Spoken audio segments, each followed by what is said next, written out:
اب کے میں آ خلاف جاتا بھڑکایا ہوں، یہ گیا۔ تو 4 جنوری تک ملتوی ہوئی، دیکھتے ہیں۔ بالخصوص یہ بھی میں اناؤنسمنٹ کر دوں کہ اس میں تصحیح کیجیے گا کہ غالباً عدالت نے یہ کہا ہے کہ وہ تمام ماہرین جو تا حیات نااہلی کے حق میں ہیں انہیں دعوت دی ہے کہ وہ آ کے دلائل دیں۔ از اٹ ٹرو سر؟ جی بالکل، اب انہوں نے تو ایک اخبار میں باقاعدہ سپریم کورٹ نے اشتہار چھاپا تھا کہ اس سے ریلیٹڈ یا اس سے متاثرہ جو بھی لوگ ہیں، اور آج ثناء اللہ بلوچ بھی پیش ہوئے، سابق ایم پی ایم این اے اور سینیٹر بھی رہے بلوچستان نیشنل پارٹی کے، انہوں نے بھی دلائل دیے، اور وہ بھی ایک لحاظ سے تاحیات نااہلی ٹھیک کے جو قانون ہے اس کی تکنیکی اعتبار سے مخالفت کر ٹھیک رہے ہے۔ تھے، مگر اصولی طور پہ وہ بھی اس چیز کے حق اب میں تھے میں کہ تاحیات بالخصوص نااہلی جس نہیں کیس کے لیے آپ کو بالخصوص زحمت دی وہ ایک ریمارکس ہیں، اس سے میں شروع کر لیتا ہوں، جو آبویسلی جبری گمشدگیاں یا لاپتہ افراد کا کیس تھا، شعیب شاہین شاہ پیش ہوئے وہاں پر۔ تو جب آپ تپش برداشت نہیں کر سکتے تو کچن میں کھڑے نہ ہوں۔ If you can not stand the heat get out of the kitchen, یہ انگریزی کہاوت تھی جس کا اردو ترجمہ کیا وہاں پہ۔ تو آپ نے تو تپش بھی متی برداشت کی ہے، کچن میں بھی آپ کھڑے نہیں رہے۔ تو اس کیس میں بنیادی استدعا تھی کیا شعیب شاہین صاحب کی؟ ان کی بنیادی مثالیں کیا تھیں اور آپ کا ذکر خیر کیوں آیا؟ دیکھیں، بنیادی طور پہ شعیب شاہین صاحب نے اس وقت یہ پٹیشن دائر کی تھی جب پی ٹی آئی کے بہت سارے جو قائدین تھے وہ یا تو انڈر گراؤنڈ تھے یا رپوش تھے، یا پھر باقاعدہ ان کو نامعلوم جگہ پہ اغوا کر کے رکھا گیا تھا، اور وہ کافی دیر تک منظر عام سے غائب رہے، اور پھر بعد میں ہم نے دیکھا کہ اچانک پریس کانفرنس ہوتی رہی اور انہوں نے سیاست سے دستبردار ہوئے، پی ٹی آئی چھوڑنے کا اعلان کیا۔ تو اس وقت یہ صورتحال تو جنرلی موجود تھی اور یہ اس وقت کی پٹیشن تھی، مگر بعد میں اب جب کہ یہ پٹیشن ٹیک اپ ہوئی تو اس وقت تک تمام یہ سیاستدان، جن میں شیخ رشید ہیں، یہ جو صداقت ہیں، اور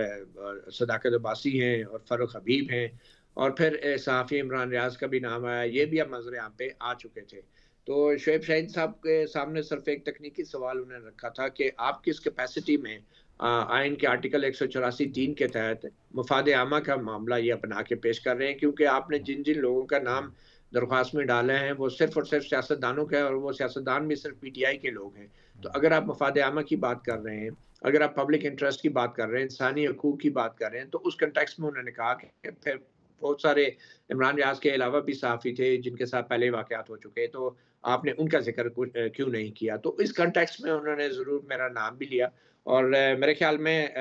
کسی صحافی کے نام سے زیادہ یا سیاستدانوں کے کسی جماعت سے تعلق ہونے یا نہ ہونے سے زیادہ اہم بات یہ تھی کہ یہ ایک سلسلہ چل رہا ہے، چاہے یہ پی ٹی آئی کے سیاستدانوں کے ساتھ ہو رہا ہے یا چاہے پہلے اس سے پہلے دوسری سیاسی جماعتوں کے کچھ کارکنوں کے ساتھ ہوتا رہا ہے، محکمہ زراعت کا الزامات پہلے بھی لگتے رہے ہیں۔ تو اب اگر یہ طے کر لیا جاتا ہے کہ یہ مفاد عامہ کا معاملہ ہے تو اس میں چیف جسٹس یا سپریم کورٹ کو کسی اور کا نام لینے کی ضرورت نہیں ہے، ان کو یہ ضرور دیکھنا چاہیے کہ یہ معاملہ ابھی بھی چل رہا ہے یا نہیں چل رہا، اور یہ واقعات ہوئے ہیں یا نہیں، اور جو لوگ متاثرہ ہیں اگر وہ عدالتوں میں آنے سے ہی گھبرا رہے ہیں تو کیا عدالت کے ججز اس بنیاد پہ کسی قسم کا نوٹس نہیں لیں گے کہ لوگوں نے عدالت آنا چھوڑ دیا ہے اور ملک میں انصاف عام ہو گیا ہے؟ چیف جسٹس کو میں سمجھتا ہوں اور سپریم کورٹ کو اپنے غیر معمولی اختیارات کو اس مقصد کے لیے بھی استعمال کرنا چاہیے کہ یہ بھی معلوم کرنا چاہیے کہ کیا لوگ واقعی ناانصافی کے خلاف عدالتوں میں آنے میں آسانی محسوس کرتے ہیں، اپنے آپ کو محفوظ تصور کرتے ہیں، عدالت کے سامنے پیش ہو کے سچی بات کرنے کے لیے وہ ماحول میسر ہے یا نہیں ہے؟ تو چیف جسٹس کو، عدالت کے ججوں کو انتظار سائلین کا نہیں کرنا چاہیے، یہ بھی جاننا چاہیے کہ یہ جو 1843 کے اختیارات ہیں یہ درخواستیں وصول کرنے کے اختیارات نہیں ہیں، یہ سو موٹو اختیارات نہیں ہیں۔ تو میرے خیال میں بہت ساری باتیں جو ہوئی ہیں آج سپریم کورٹ کے اندر وہ غیر ضروری تھی، اور جو اصل آئینی اور قانونی مسئلہ ہے اور جو اصل انسانی حقوق کا جو ایک بحران ہے میں سمجھتا ہوں اس کو ضرور جو ہے اس چیز کو آگے بڑھانا چاہیے، کیونکہ آج کی باتوں کے بعد تو پھر آبویسلی تاثر یہی مل رہا ہے کہ اگر لوگ ڈر گئے ہیں یا اگر لوگ دباؤ یا پریشر میں اپنے حق کے لیے آواز نہیں بلند کر رہے تو پھر جج بھی جو ہے وہ خاموش بیٹھے رہیں گے، نہیں میرا یہ خیال نہیں ہے۔ متی صاحب، مگر شامی صاحب مخاطب آپ سے۔ متی صاحب وہ کون لوگ جی جی ہیں جو آ نہیں پا رہے اور جو ڈر گئے ہیں، جو اپنی بات نہیں کرنا چاہتے؟ یہ جو مقدمہ ہے اس وقت زیر سماعت، اس میں تو کوئی ایسی بات نہیں ہے، یہ تو نااہلی کا معاملہ ہے نا۔ نہیں، ہم آگے چلے گئے تھے، آپ تھوڑا تاخیر سے آئے۔ ہم یہ بات کر مسنگ رہے تھے پرسن کے چیز ہے۔ اب لاپتہ جی جی جو افراد جو ہیں، لاپتہ جی، افراد ہیں، اس میں چونکہ جی کئی جی ایک سیاستدانوں کا نام بھی آیا، کچھ صحافیوں کا نام ہے، تو اس کی ڈیٹیل جو سپریم کورٹ میں ہوئی اس کو بیان کر رہے ہیں متی اللہ جان صاحب۔ ٹھیک۔ تو اس میں تو میں صرف جی میں صرف یہ جاوید صاحب کہنا چاہ رہا تھا کہ یہ وقت ایسی باتوں کا نہیں ہے کہ وہ لوگ کیوں کدھر ہیں اور کیوں نہیں آئے. یہ ہر ایک کو پتہ ہے کہ ملک میں کیا حالات ہیں. ججوں کے سمیت چیف جسٹس قاضی فائزی صاحب بھی اچھی طرح جانتے ہیں. اور یہ کوئی ایسا موقع نہیں ہے کہ عام شہریوں کو یہ کہا جائے کہ آپ سامنے آ کے بات کریں. سپریم کورٹ کے سامنے ایک کیس آ گیا ہے. میرے خیال میں سپریم کورٹ جو ہے اپنے غیر معمولی اختیارات استعمال کرتے ہوئے اس حوالے سے ضرور جو ہے اس حوالے سے تحقیقات کرے, چاہے وہ بالکل ٹھیک بات آپ کی. ایک تیسرا اہم مدعا تھا, اس پہ بھی آپ کی تھوڑی سی رائے مجھے چاہیے اور آپ کی رپورٹنگ بھی چاہیے. وہ جو کوہاٹ کے RO کو معطل کرنے کا فیصلہ پشاور ہائی کورٹ کا, یہ جو سپریم کورٹ نے اس فیصلے کو کالعدم قرار دیا ہے, اس کی کوئی امپلیکیشن بلے کے نشان والے معاملے پر بھی ہو سکتی ہے؟